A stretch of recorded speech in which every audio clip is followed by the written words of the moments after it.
Every rebellion needs a headquarters.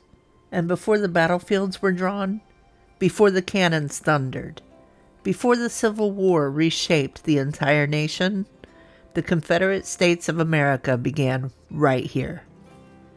Not in a grand government complex, not in some imposing Capitol building, but inside this elegant Southern home.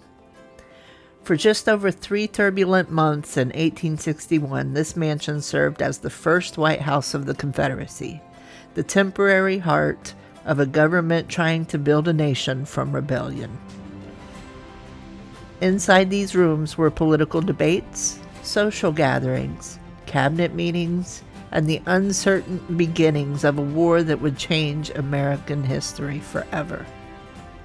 Today we're stepping inside the first White House of the Confederacy in Montgomery, Alabama, to explore the story of the brief and chaotic moments when this quiet house stood at the center of a brand new nation.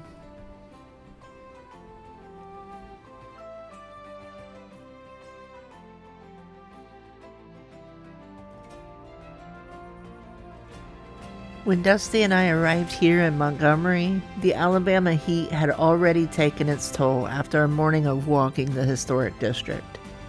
Thankfully, the museum's guide greeted us at the door with bottles of water and a warm welcome. And before we even began our self-guided tour, he spent nearly 20 minutes sharing the story of this house and answering Dusty's questions. Standing here just steps from the Alabama State Capitol, it didn't take much imagination to realize how much history unfolded inside these walls. In early 1861, the United States was unraveling.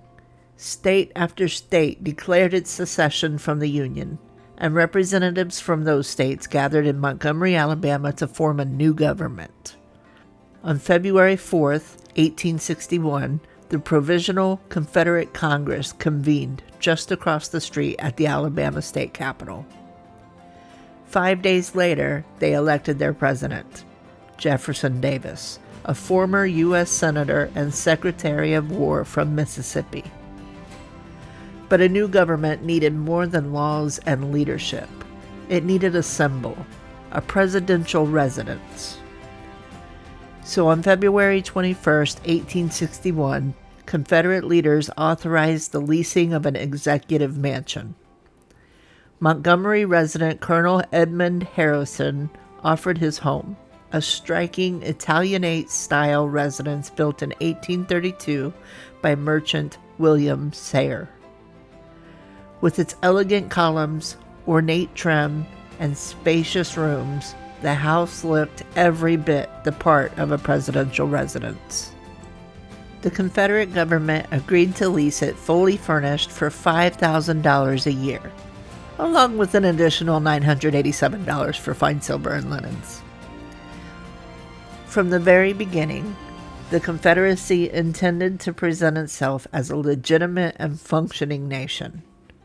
And for a brief moment in time, this private Montgomery home became the most important address in the South. Walking through the rooms today, it's surprisingly easy to picture the energy that once filled this house. The elegant parlors, the formal dining room, even the upstairs bedroom still feel remarkably preserved, giving visitors a glimpse into the private world of the Confederate president and his family.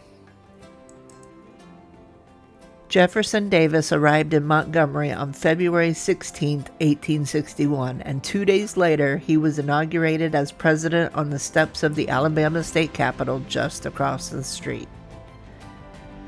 But it was his wife, Varina Davis, who truly transformed the house into both a home and a political center.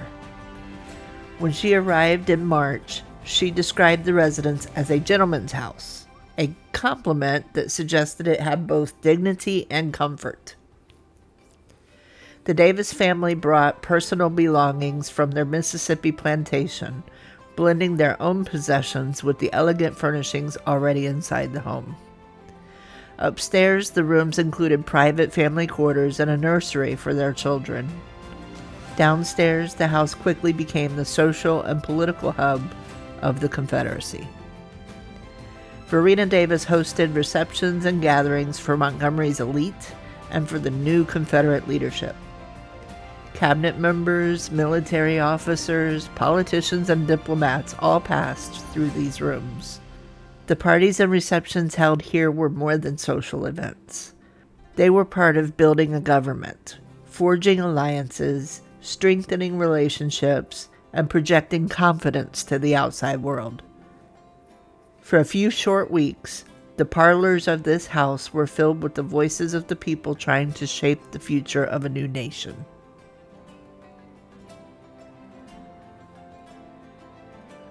But while the social gatherings downstairs created an image of stability, the reality upstairs was far more uncertain.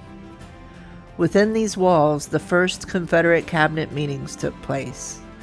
Leaders debated military strategy, government structure, and the enormous challenges facing a country that had barely begun to exist.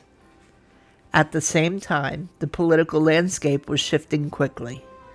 The Confederacy wanted Virginia to join the new nation, and when Virginia finally seceded in April 1861, the strategic importance of that state changed everything. Virginia had industry, railroads, manufacturing, and the massive Tredegar Iron Works in Richmond, one of the few Southern factories capable of producing heavy artillery. Moving the capital to Richmond would strengthen Virginia's commitment to the Confederacy and place the government closer to what everyone knew was coming: war. On May 21st, 1861, the Confederate Congress voted to move the capital. Just days later, Jefferson Davis and his family packed their belongings and left Montgomery. Their time in the first White House of the Confederacy had lasted just over 3 months.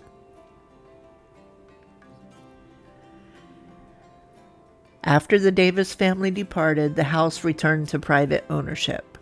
Over time, the once important residence began to fade from public memory. But in the early 1900s, preservationists stepped in. The White House Association of Alabama, with support from the state, purchased the home in 1919. In an extraordinary effort to preserve it, the entire structure was moved about 1 block to its current location in 1921, just steps from the Alabama State Capitol, where Jefferson Davis had been inaugurated. Today, the first White House of the Confederacy operates as a museum filled with original artifacts and furnishings from the Davis family and the era.